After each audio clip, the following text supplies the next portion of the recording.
this bill was first introduced, I sat in awe at the hearings, and I listened to lies. I listened to my colleague get up at the beginning of the hearing and claim they had numerous documented instances of fraudulent reporting to the press, to advertising agencies, to women individually. I heard claims that they violated health laws regarding misrepresentation of doctors and nurses. And then I got to ask questions.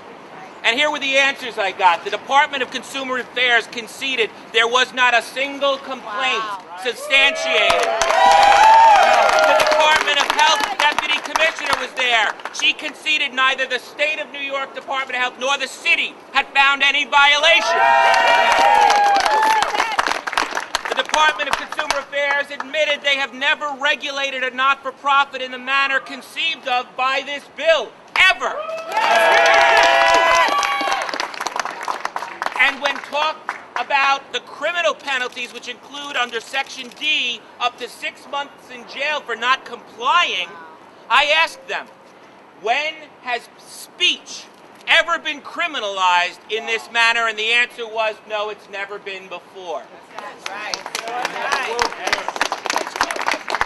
Today, the Supreme Court of the United States spoke again on the issue of free speech in what is personally disappointing to me on a personal level, was more than elevating on the level of what we're discussing here. Today, the Supreme Court of the United States ruled 8-1 that free speech is such a paramount right that the right of protesters at a soldier's funeral will be protected. Hey, look, they shouldn't be protesting, but that is their right. This is the United States. And guess what? The Supreme Court spoke with almost a unanimous voice in saying that the issue of free speech is paramount. And when this law was struck down in Maryland, the judge's words were clear. You cannot infringe on the speech rights to compel speech they don't want to engage in, which is precisely what this bill does on a much more significant level, because it's not just like signage in Maryland. They want you to talk about it on the phone, to pay for advertising to include it. That is not what First Amendment free speech rights are about. It is time for the left to realize that if you want true choice, it means two sides to an equation.